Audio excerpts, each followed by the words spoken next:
Queridos, agora é o momento que Deus separou, reservou, agendou para que você pudesse ouvir o recado dele nesta noite. E eu espero poder continuar contando com a sua colaboração. Eu quero chamar o pastor Carlos aqui à frente. Foi o escolhido, tanto pelo Luan como pelo Fernando, para nos trazer o recado de Deus nesta noite. Seja bem-vindo, pastor Carlos. Como já disse no início, é uma alegria, um prazer, uma satisfação poder ter o irmão conosco nesta noite. Por favor, meu irmão.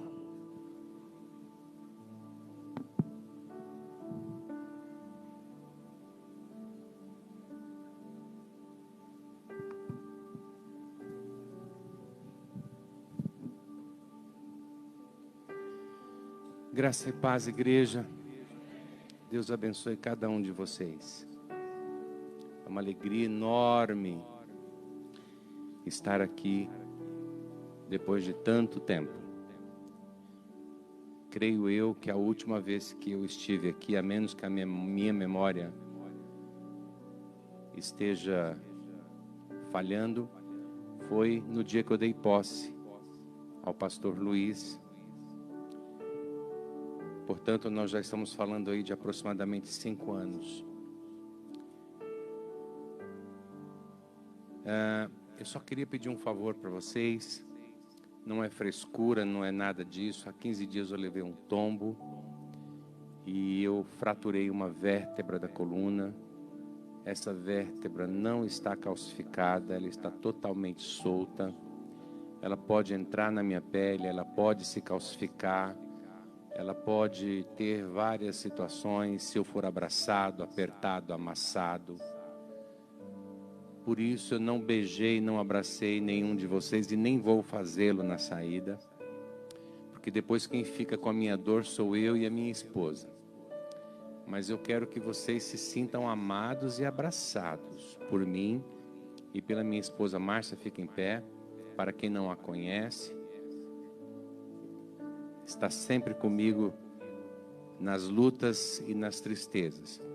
Essa semana um irmão me visitou e perguntou por que eu não quebrava dedo, dente, braço, só quebrava a coluna. Porque eu não sei se vocês sabem, essa já é a 2ª ou 3ª vez que eu quebro a coluna.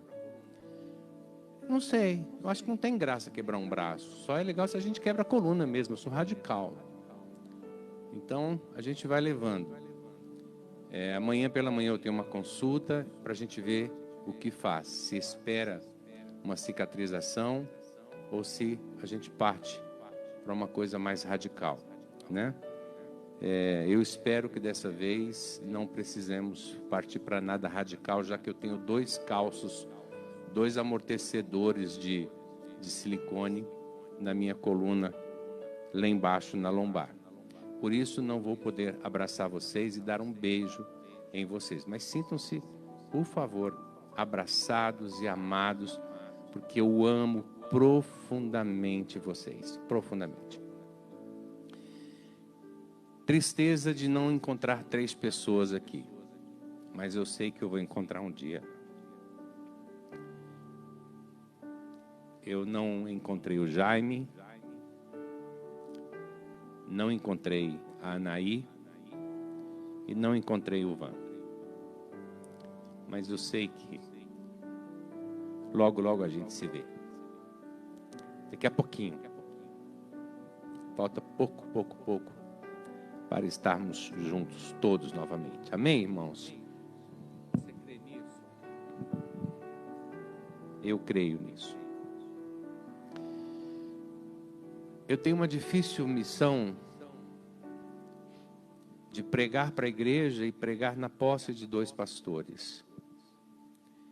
Então o tempo que foi me dado é muito pouco, 40 minutos, e eu disse para a Milena ali que certamente não vou cumprir, mas eu vou tentar.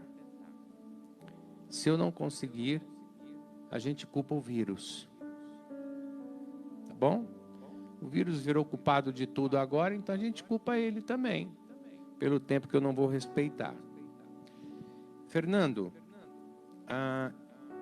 Uma das falas da sua mãe, ela disse que as lutas tinham acabado. Cara, ela não tem a menor noção da bobagem que ela falou.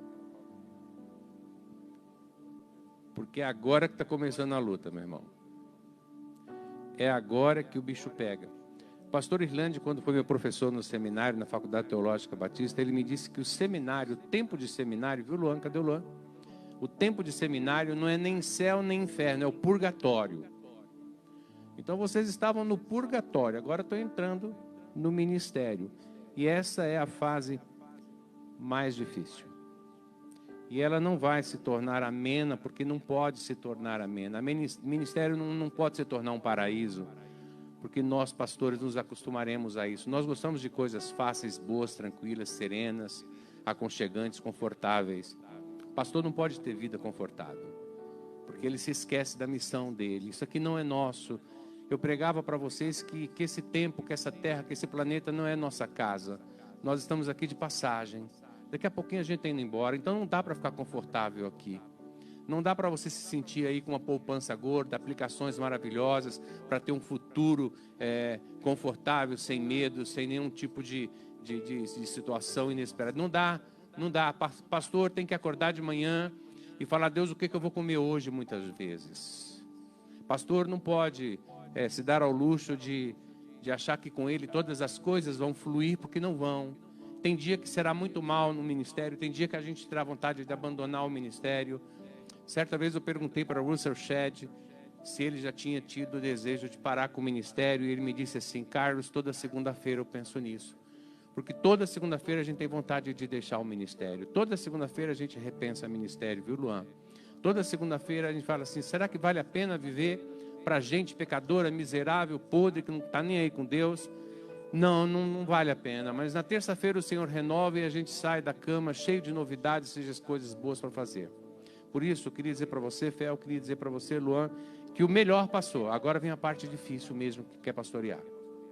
E ninguém vai estar na estrada com vocês. Fernando, quem vai estar na estrada com você é a Cláudia e os seus filhos. E os seus filhos vão embora daqui a pouco. Você vai ficar só com a Cláudia. Cuidado para ela não ir embora também.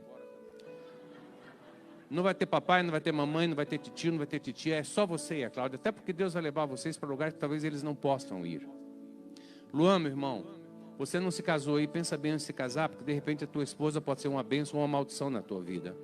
Eu não a conheço. Quem a conhece é você. Ser bonitinha, branca, não quer dizer nada. Eu digo isso porque uma vez ele me disse: eu encontrei uma branca. Eu falei: e daí? E daí?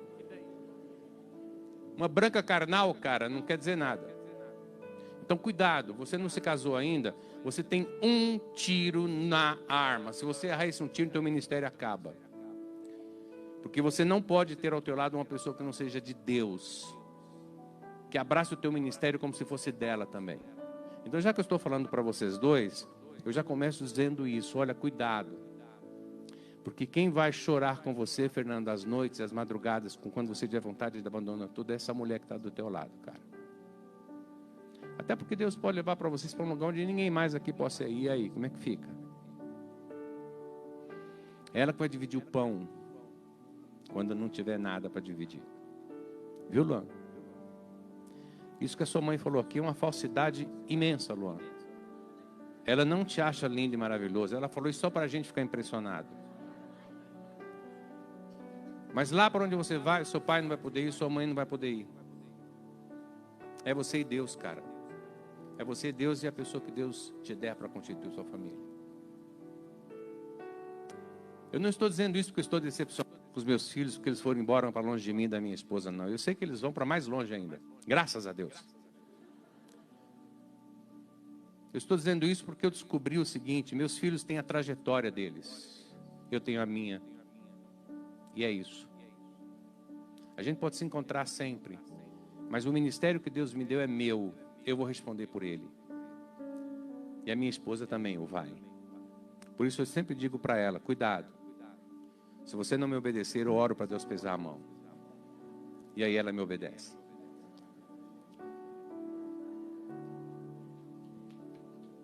Quem manda em casa sou eu.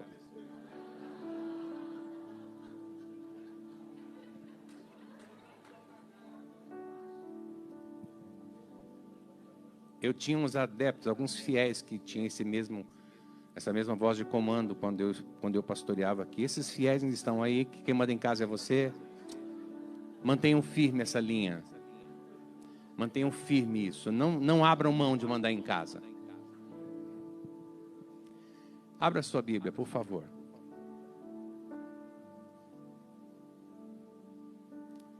E como sempre, eu não vou pegar pesado com vocês. Eu quero falar para o Luan, eu quero falar para o Fel, para a Cláudia. Mas eu também quero falar para vocês. Abra sua Bíblia lá em Mateus, no capítulo 7, versículo 24.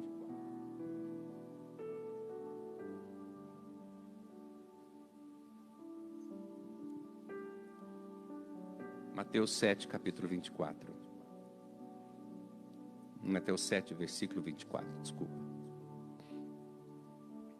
Todos encontraram? Eu vou ler, vocês podem permanecer assentados como estão. Nós vamos ler 3 versículos. 3 versículos é o suficiente para que vocês possam entender a minha linha de raciocínio nesta noite. 24 diz assim: portanto, quem ouve estas minhas palavras, eu estou lendo na nova linguagem, na NVI.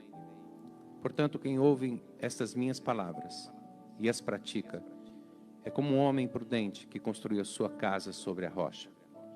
Caiu a chuva, transbordaram os rios, sopraram os ventos e deram contra aquela casa, e ela não caiu, porque tinha os seus alicerces na rocha. E o versículo 29, porque ele ensinava. Vamos ler o 28 também. Quando Jesus acabou de dizer essas coisas, as multidões estavam maravilhadas com seu ensino, porque ele ensinava como quem tem autoridade e não como os mestres da lei. Pai, é com o Senhor. Eu não posso crer realmente que o Senhor me trouxe aqui nesta noite para que nós fôssemos alisados em nossos egos. Eu me recuso a crer que o Senhor me tirou da minha casa para me trazer aqui nesta noite para alisar ego de alguém. Então fale a tua igreja. Usa a minha vida, a minha boca, a minha fala como instrumento teu nesta hora. Em nome de Jesus. Amém. Há 2 coisas no ministério, Fernando e Luan, que é muito importante vocês aprenderem hoje, senão nunca mais vocês aprenderão. Há uma grande diferença entre ter autoridade e ter conhecimento. Nós podemos ter muito conhecimento e nenhuma autoridade. Isso acontece muito, está cheio de pastores, está cheio de líderes evangélicos por aí que têm muito conhecimento e nenhuma autoridade. Eu posso arrebanhar pessoas, eu posso alcançar pessoas, eu posso trazer pessoas, eu posso encher um lugar só com conhecimento. Mas eu não posso fazer transformações radicais na vida de pessoas sem autoridade. Então nós precisamos definir o seguinte: há uma grande diferença entre encher auditório e transformar a vida daqueles que estão assentados nos nossos auditórios. Há uma diferença enorme. Quando esse povo ouvia Jesus, e por que eles estavam ouvindo Jesus? Quando esse povo ouvia Jesus, eles ficavam estupefatos, atônitos, pensando o seguinte: quem é esse camarada? Ele não somente prega com conhecimento, como faz os fariseus e escribas e mestres da lei, mas ele tem algo a mais, ele tem um quê a mais, ele tem um sazon a mais, ele tem um toque a mais, ele tem uma palavra a mais, ele tem uma divindade a mais, ele tem uma autoridade a mais, e era justamente esta autoridade, ou esse algo a mais, esse plus que Jesus tinha, que fazia com que as palavras dele entrassem na vida das pessoas. Então, Fernando, essa semana eu estava orando por você e pelo Luan, lá na minha casa com a minha esposa, e houve um momento onde eu disse assim para Deus: Deus, o Senhor não precisa dar para o Fernando mais simpatia, não, porque ele é muito simpático. Se o Senhor der para o Fernando mais simpatia, esse cara vai se perder na vida e no ministério. Porque você é um cara carismático, meu irmão. Você agrega pessoas, você traz pessoas para você pela tua simpatia e pela tua forma de agir, pelo teu sorriso. O Senhor, e disse, não dá mais pro Fernando o que ele já tem de sobra, não, porque esse cara vai se perder no ministério. Mas para o teu azar, eu citei 5 áreas que o Senhor podia tocar na tua vida e transformar. E também, Luan, quando eu falei para você do Senhor, eu disse, Senhor, não dá para o Luan mais serviço, não, porque ele é muito serviçal, ele é muito entregue. Se o Luan for mais doador do que ele já é, o Luan vai se perder no ministério.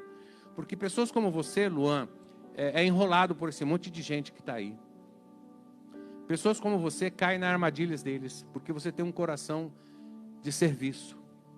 Eu não me surpreenderia, Fernando, se amanhã, porque eu estou parando, eu estou estacionando o meu carro, vocês estão começando a sair da vaga de vocês. Eu não me surpreenderia, Fernando, se amanhã eu ouvisse dizer assim, o pastor Fernando está com uma igreja de 10 mil pessoas. Eu não me surpreenderia, porque você é um cara agregador. Eu atravessaria uma cidade para te ouvir pregar, porque você é simpático, você torna a mensagem suave, gostosa, tranquila, e a gente fala, eu queria servir aqui nessa igreja com esse pastor. Eu não posso falar o mesmo de você, Luan, mas eu diria o seguinte, que eu não me assustaria, e eu disse isso para Deus também, eu não me assustaria se amanhã eu soubesse que o Luan é o camarada que mais ONGs evangélicas tem nesse estado ou nesse país, porque você tem uma veia de serviço enorme, enorme, enorme. E diferentemente do Fernando e de mim, que estamos com um microfone na mão muitas vezes, nós nos parecemos com Jesus quando nós servimos. Então, se há 3 caras aqui, e dentre esses 3 caras, eu, você e o Fernando, o que mais vai se parecer com Jesus é você. Porque você serve. E eu só me pareço com Jesus quando eu sirvo. Está ficando claro, igreja? Eu não me pareço com Jesus quando eu prego. Semana passada, minha esposa e eu fomos convidados para pregar no interior de São Paulo.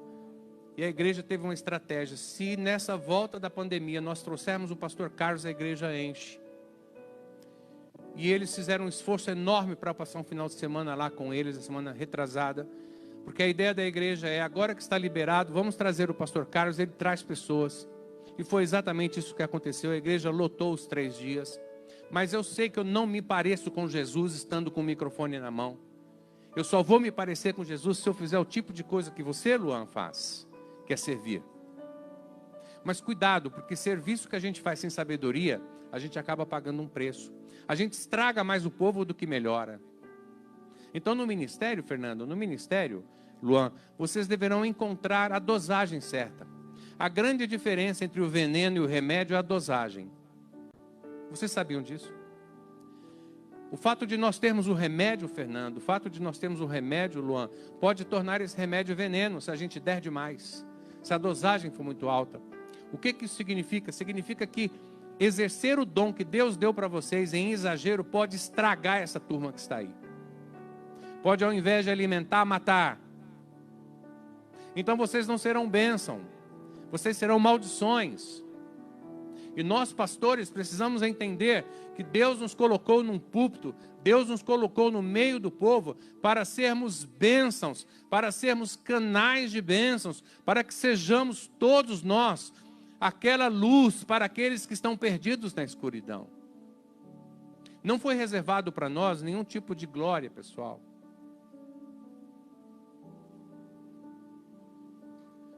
Hoje à tarde eu estava ouvindo um camarada aqui, numa rede de televisão, fazendo lá um determinado programa, e eu disse assim, pensei comigo, né? O camarada apronta, trai a esposa, faz, acontece e recebe honras, como essas que estão sendo dadas para ele aí na televisão. Se um de nós fizermos isso, nós vamos ser escrachados, porque não tem honra nos esperando. A única honra que nós podemos ter não está aqui nesse planeta, porque nós não somos daqui. Nunca se esqueça, Fernando, aqui não é o teu lugar, cara. Não goste disso daqui. Aqui não é o teu lugar, Luan. Não goste disso aqui. Por mais tranquila que seja a vida na terra, aqui não é o nosso lugar. Não se acostume a isso daqui. Nós não fomos chamados para esse planeta aqui. E quando Jesus chama os seus, Jesus faz aqui uma espécie de retiro espiritual com o povo. Ele retira o povo para um lugar para ensinar ao povo. Jesus sobe um monte. Lá no capítulo 5 de Mateus, Jesus sobe um monte com a multidão. E lá no capítulo 8, Jesus desce o monte. Entre o capítulo 5 e o capítulo 8, podem ter se passado semanas. Led, que é um dos maiores comentaristas do Novo Testamento, ele chega a afirmar que Jesus ficou 4 a 5 semanas nesse monte com o povo. Só que quando nós lemos, dá-se a impressão que Jesus ficou 10 minutos. Mas não, ele ficou ali aproximadamente 4 ou 5 semanas. Porque ele tinha algo para ensinar esse povo, ele precisava retirar a sua igreja, os seus discípulos do meio da multidão. Daqui a pouco Jesus voltaria para os céus, ele ressuscitaria e ele queria deixar uma igreja estruturada. Não dá para você estruturar pessoas no meio de uma multidão. Algumas curas que Jesus fez, ele tirava o camarada do meio da multidão para falar aos ouvidos dele e dizer: você agora recebe a cura. Por que Jesus não o fez no meio de todos? Um dos motivos que eu creio é para que a glória fosse de Deus, mas o segundo motivo é para que aquela ordem fosse dada no meio do nada, do vazio.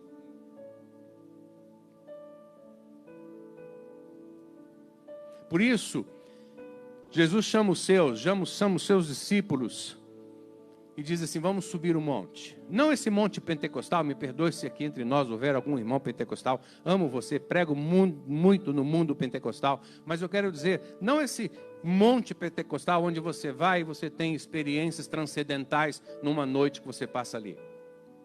Esse monte que Jesus está falando aqui, ou chamando aqui, é um lugar deserto, tranquilo, separado, sossegado, porque ele tinha a ideia de trabalhar a sua igreja. Ele estava indo embora, essa igreja precisava ficar estruturada.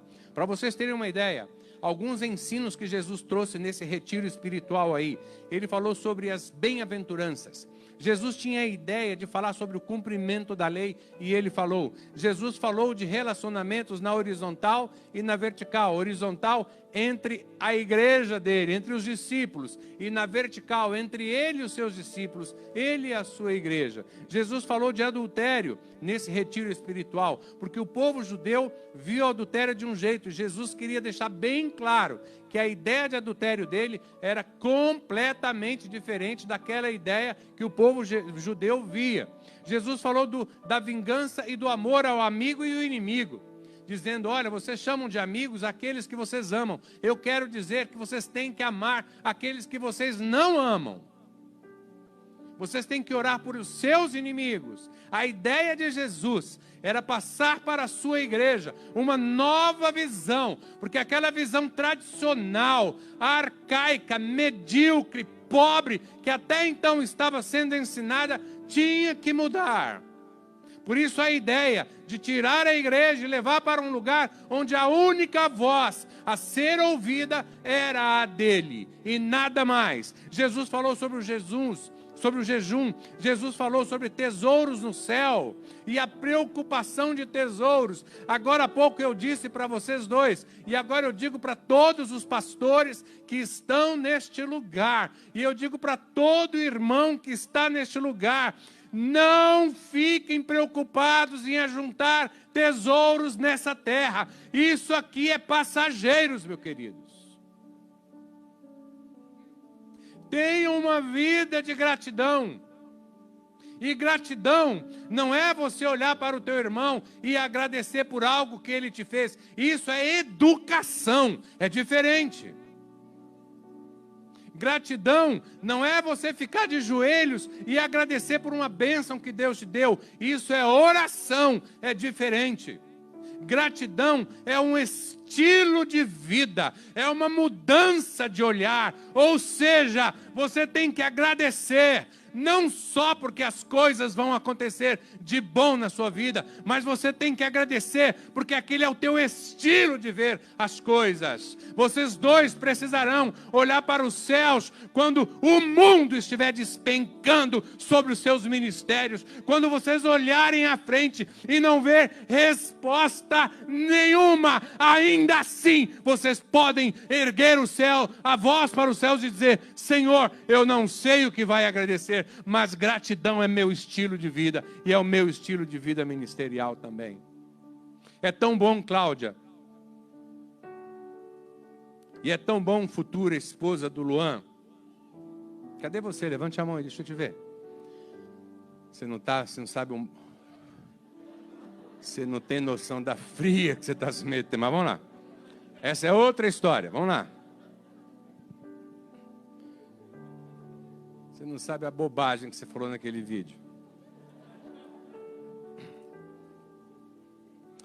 Cláudia, aí vai ser tão bom quando os seus maridos chegarem com cheque. Giovana. Cláudia e Giovana, vai ser tão bom quando o marido de vocês chegarem com o cheque do mês e dizer: amor, agora nós vamos arrebentar a boca do balão. Recebi da igreja hoje. Eu digo hoje porque a gente não sabe mais quando vai receber. Então, frisa o hoje. Né, pastor? Frisa o hoje. Porque o próximo só Deus sabe. E nesse dia vai ser legal ser gratidão. Nesse dia vai ser legal colocar os joelhos no chão e agradecer.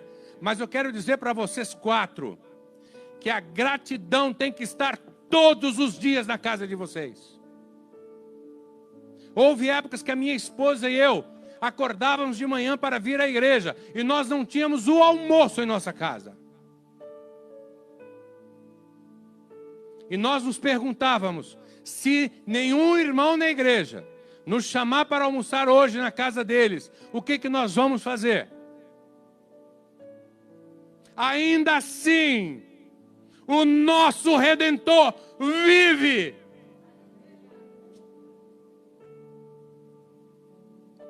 Houve épocas em nossas vidas ministeriais, queridos, que nós não tínhamos o dinheiro da passagem de ônibus para virmos aos cultos. Porque se você me vê hoje, talvez você tenha uma ideia errada do que eu e Márcia éramos. E ainda assim, o nosso Redentor vive. Houve um dia que nós vimos trabalhar e eu disse: vai acabar o combustível do carro, tem que abastecer. Não tem como abastecer, mas tem que abastecer. E nós paramos num posto de gasolina.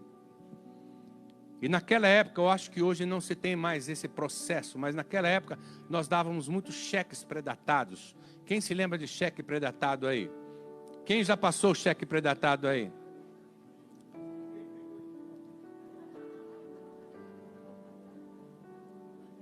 E nós paramos num posto de gasolina ali na Avenida Itaberaba, zona norte de São Paulo, porque nós morávamos naquela região.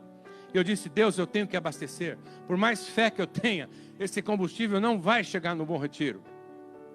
E eu entrei no posto, parei e falei para o camarada: escuta, se fosse dinheiro de hoje, escuta, eu posso colocar R$20 e dar um cheque para 60 dias? Eu estou falando de dinheiros de hoje. E o frentista abasteceu e eu, após o abastecimento, eu fui dar o cheque predatado para 60 dias. E ele disse assim: não, pode ir embora. Já está pago o seu combustível. Eu disse: quem pagou? Aquele carro que estava naquela bomba ali disse para mim: cobra a minha e daquele moço. Ah, se eu soubesse. Ah, se eu soubesse.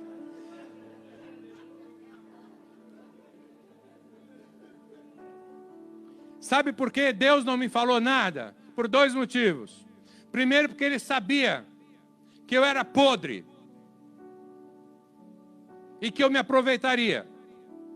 Segundo, porque Ele queria que no dia seguinte a minha fé transbordasse para outro milagre vir para minha casa. Então haverão coisas, queridos, e haverá coisas, igreja, que Deus não vai revelar para você. Para com essa brincadeira de ficar buscando na Bíblia respostas para o seu futuro. Ponha os teus joelhos no chão e deixa Deus agir, porque Ele vai agir. Isso é fé.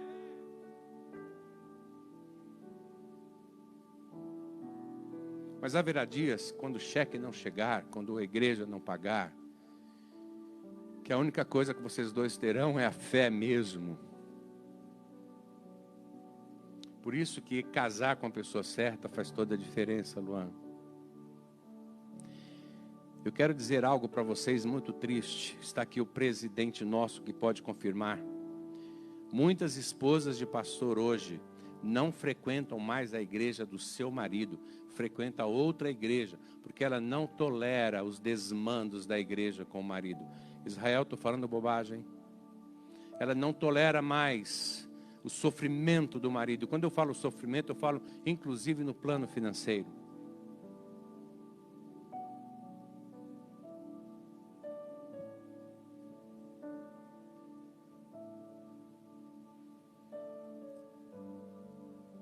Mas é nestas horas que a fé de vocês tem que brilhar. Igreja, é nesta hora que a sua fé tem que brilhar.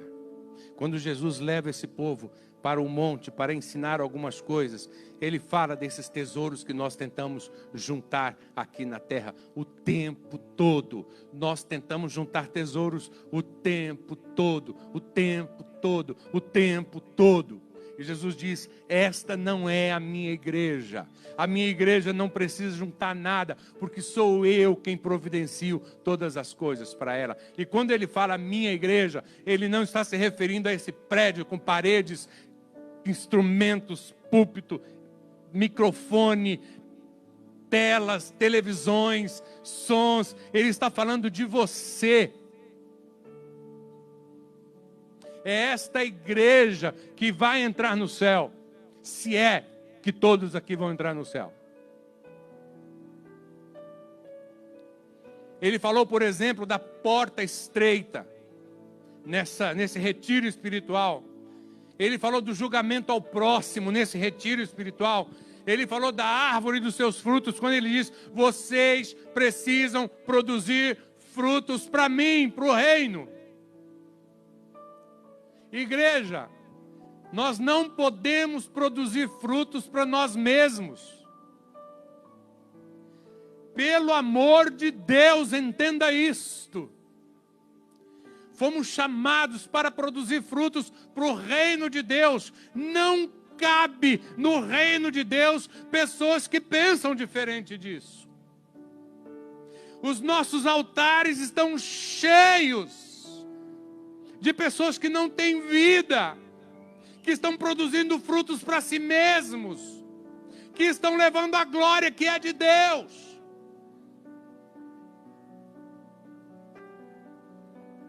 Eu poderia citar N exemplos, vou citar o último, para que vocês possam entender um pouco melhor. Recentemente o cantor Fernandinho foi massacrado, porque ele disse que não cabe um adorador de Deus fazer feat, parceria com adoradores de Satanás.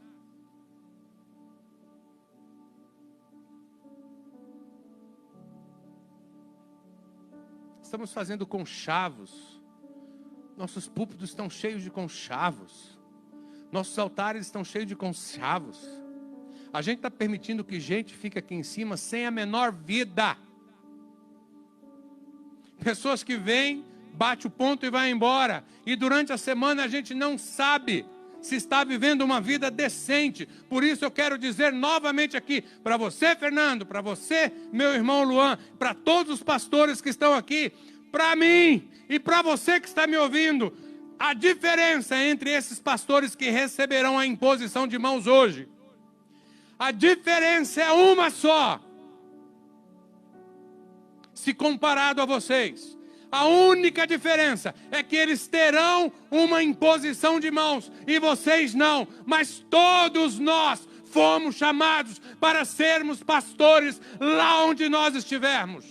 O reino de Deus está em nossas mãos.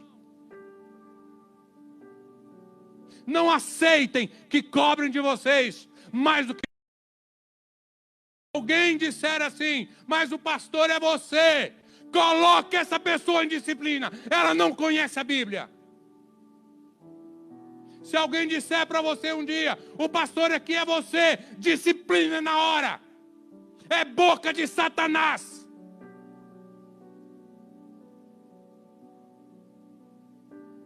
Pastores somos todos nós. Lá onde você trabalha, você é boca de Deus lá. Lá onde você estuda, você é boca de Deus lá. Lá no condomínio onde você mora, você é boca de Deus lá.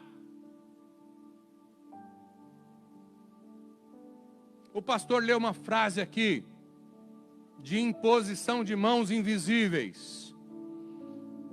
Ou seja, tanto eles, quanto cada um dos que estão aqui, convertidos, não receberam todos a imposição de mãos de homens pastores, mas todos receberam a imposição de mãos invisíveis. Por isso vocês também têm uma missão. E se você está dizendo assim, eu não tenho missão nenhuma, então eu vou dizer para você, querido, se converta ainda hoje. Porque se Jesus Cristo voltar essa noite para você, infelizmente, eu não vou te ver no paraíso. Porque isso é visão que o Espírito Santo impregna na gente, põe na gente, quando nós o recebemos como Salvador. A primeira coisa que o Espírito Santo fala para você no dia em que você entrega a sua vida para Ele é: agora você é meu e ninguém te toca. Está ficando claro, igreja? Esta igreja aqui precisava entender isto. Os discípulos precisavam entender isto. Os apóstolos precisavam entender isto. Só que o grande problema da igreja é que a gente tem um monte de gente que sabe tudo e não sabe nada. Está na moda agora trazer alguém para falar sobre a igreja pós-pandêmica. Já ouviram falar isso? A igreja pós-pandêmica. Isso tudo é balela. Tudo bem, precisamos estudar o assunto. A igreja de Cristo precisa ser revisitada e reestudada. Isso é fato. Mas não me aparece um guru dizendo que ele sabe tudo o que vai acontecer com a igreja de Cristo, porque a igreja de Cristo não é como um bar, um restaurante, qualquer outra coisa de cunho humano. A igreja de Cristo, ela tem uma linha, uma veia espiritual, e o que acontece aqui não acontece lá, por isso não há muita lógica.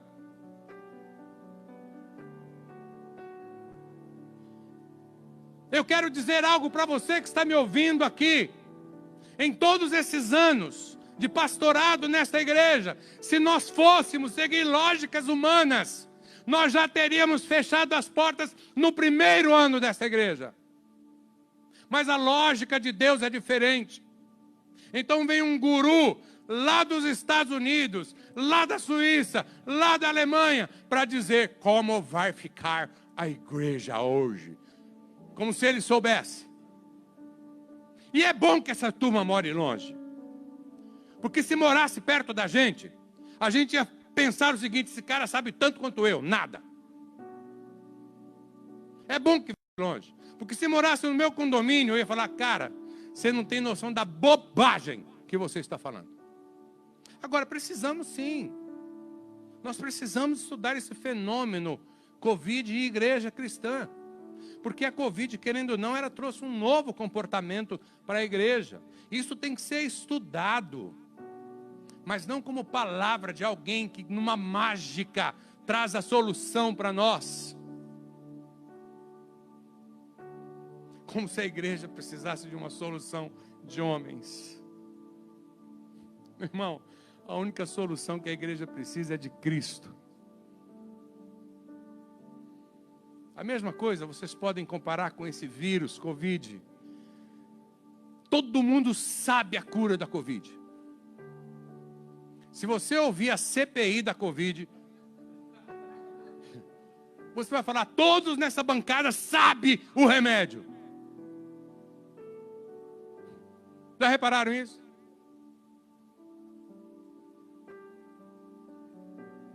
Se você ouvir um médico maluco, você termina de ouvir, você dá um tiro na cabeça, porque ele vai te convencer que não tem jeito, que em 6 meses o planeta acaba. Aí você fala, não vou esperar 6 meses, não. Vou fazer isso logo. É guru.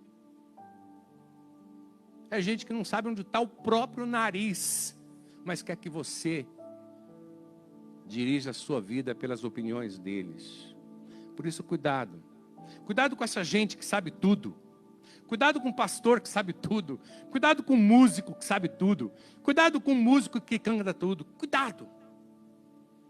A maioria deles não sabe nem para onde está indo.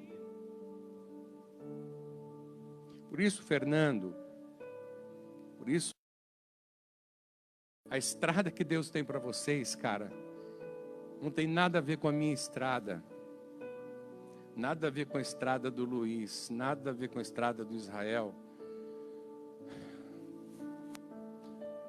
Meu irmão, Warner, nada. Porque nós temos estradas completamente diferentes. Não tente me seguir porque eu estou perdido, já vou avisando. Alguns pastores me ligam e dizem assim, pastor Carlos, eu preciso muito ter uma noção como... Cara, esquece. Não me siga. Porque nem sei, muitas vezes, para onde eu estou indo. A única coisa que eu sei é de que a estrada que eu e minha esposa... Perceba que eu tirei meu filho e minha filha fora? Eu não sei para onde essa gente está indo. A única estrada que eu sei, que eu e minha esposa estamos caminhando, a única coisa que eu sei é que eu vejo uma cruz no final dela. Só. E não é fácil, irmãos.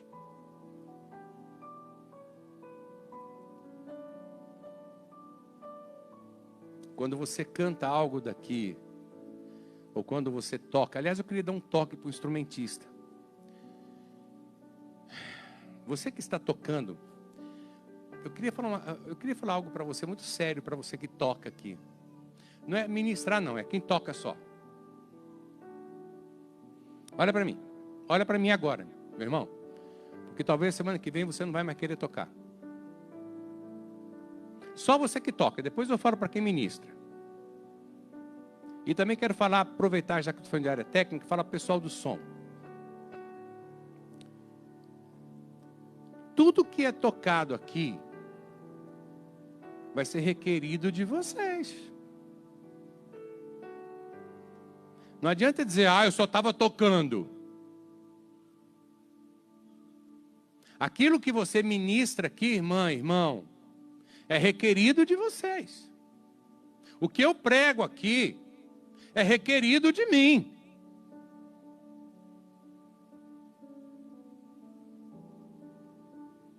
Essa semana um irmão me ligou e disse assim, quando eu digo ligou, mandou mensagem, hoje você está falando por mensagem, dá ideia que você está falando com a pessoa por telefone, então é nessa linha aí. Um irmão me disse assim, pastor, você sabe por que aconteceu esse tombo, que você quebrou essa vértebra? Caiu de uma cama, pastor. O senhor não acha que meio metro é pouca coisa para todo esse estrago?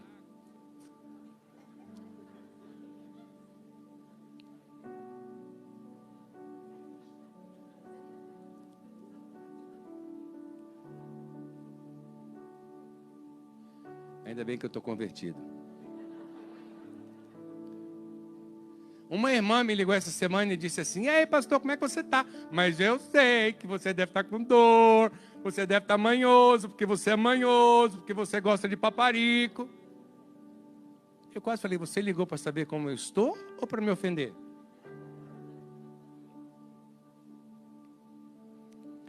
Eu disse, irmão, eu sei por que eu caí. Há uma semana eu preguei sobre por que algumas vezes Deus nos coloca em situações de morte e vida. E 2 dias depois eu caí.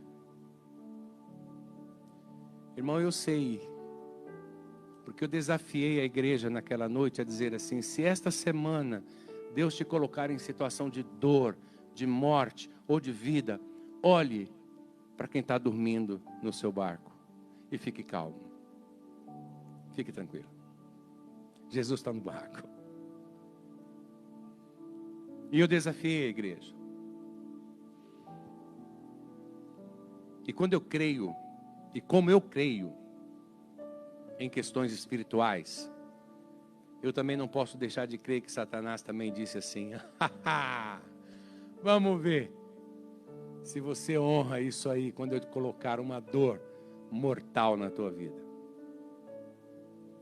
É aí que tem que surgir a gratidão de você caído ali e dizer: o meu Redentor está na proa comigo. Ele está lá. Eu não estou sozinho em alto mar. Eu não estou abandonado. Meu Redentor está ali. E se eu gritar um pouco mais forte, Ele levanta e acalma o mar. E acalma a tempestade. Porque Ele me ama. Não porque eu mereço. Por isso, queridos, começa uma nova estrada daqui a pouco para vocês. E em alguns quilômetros desta estrada, vocês se sentirão tão sós. Tão sós. Tão sós.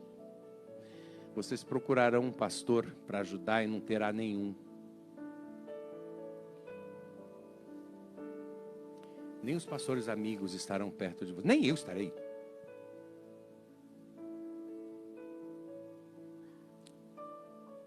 Não levem isso para o lado mal, porque algumas vezes Deus faz assim, para que nós venhamos a moldar o nosso caráter. Fernando, Luan, vocês passarão por uma coisa que eu particularmente chamo de moldagem de caráter. E o pior, Cláudia, é que nessa moldagem de caráter você entra na história.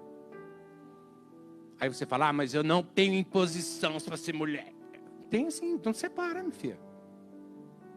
Porque a gente ouve muito esse discurso de esposa de pastor hoje. Quem é chamado é ele, não sou eu. Então separa. Porque na hora que o cheque chega, opa, eu sou esposa de pastor.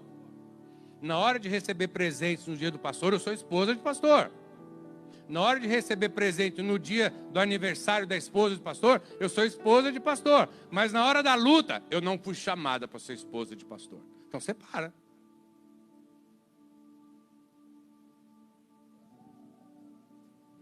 Haverá dias em que vocês só terão um ao outro.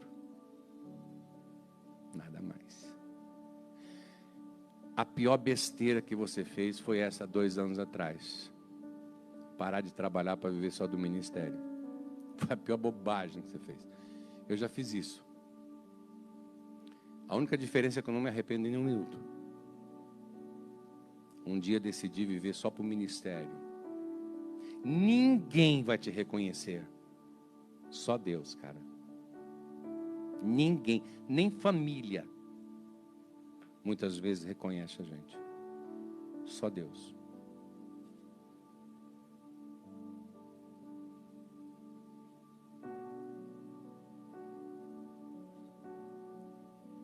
Mas isso eu chamo de moldagem de caráter.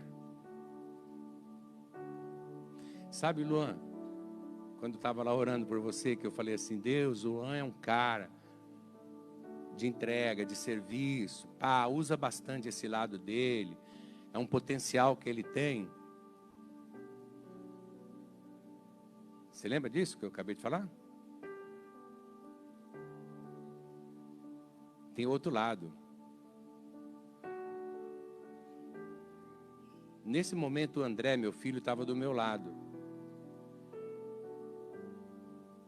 E eu falei assim: Deus, o Luan não tem muita experiência. Mas não dá experiência para ele não, Deus. Não entrega de bandeja não. Ele tem que cavucar muita minhoca para ter experiência. Porque essa busca pela experiência, Luan, ela vai te tornar um cara forte, maduro. Então está aqui um conselho já que eu te dou. Não reclama de não ser experiente, porque experiência vem com a estrada. Uma hora você vai ter. O problema é que a gente não sabe quando essa é uma hora. Pode demorar 1 mês, 1 ano, 10 anos, que é o período que eu chamo de moldagem de caráter. Quando Deus falar assim, o Luan está pronto, você recebe isso. Quando Deus falar, o Fernando e a Cláudia estão prontos, vocês receberão os 2 anos que você parou de trabalhar, virá em dobro, meu irmão. Tudo que você perdeu virá em dobro, porque há um Deus que nos honra, há um Deus que computa a nossa vida. Moldagem de caráter.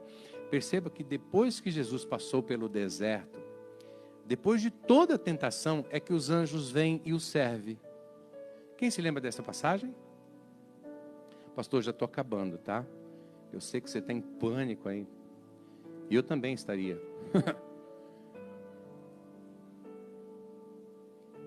Depois que Jesus passou por toda a prova, venceu Satanás, os anjos vêm e o servem.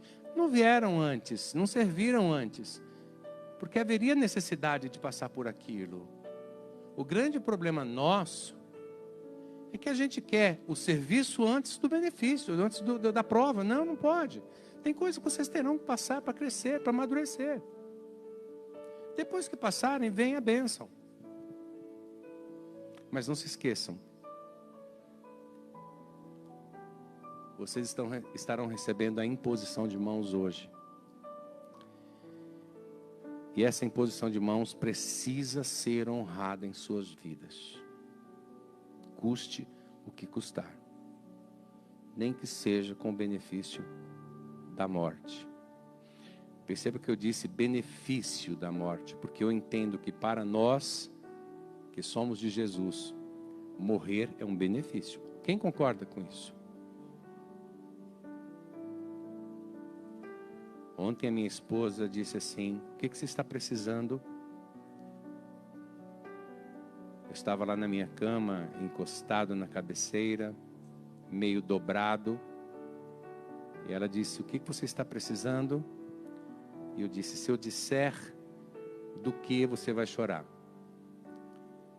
E ela disse, do que? De ver o meu pai, de ir morar com o meu pai. E eu esperei que ela chorasse, ela não chorou. Foi uma frustração terrível. Eu me senti assim, nada. Porque eu achei que ele ia dizer, não, por favor, não me abandona. Nada. Levantou. E eu fiquei. Aí eu disse assim para Deus, está vendo? Foi essa a esposa que o Senhor me deu. Quando eu digo para o Senhor que o Senhor precisa mudar ela, o Senhor não acredita. Mas haverá momentos que vocês desejarão estar com o Pai. Porque ministério é a melhor coisa do mundo. Eu me sinto honrado em ser um pastor. Não tenho honra maior. Eu tenho alguns outros títulos que pela vida eu conquistei. Alguns eu me orgulho, outros não. Por exemplo, o título de chato, não me orgulho, mas eu tenho. O título de perfeccionista, eu não me orgulho, mas eu tenho. Mas o título de pastor, ele é au concurso. Honre isso. Nem que seja com sacrifício da própria vida. E para vocês que estão me ouvindo, lembrem-se de uma coisa, vocês também prestarão contas. Vocês não receberão a imposição de mãos, mas vocês têm uma missão. Deus deu uma missão para cada um de nós. E essa missão precisa ser cumprida. Nós seremos cobrados por isto. E que Deus abençoe poderosamente, tremendamente, a vida de todos vocês. Fernando, Luan, muito obrigado pelo convite de pregar nesta noite. Eu vi vocês nascendo para a fé, vi vocês começando na fé, vi os primeiros passos de vocês, não verei os últimos, mas eu tenho certeza que se vocês estiverem na cruz, olhando para a cruz, vocês serão mais que vencedores. Façam o melhor, sempre o melhor de vocês. E que Deus os abençoe.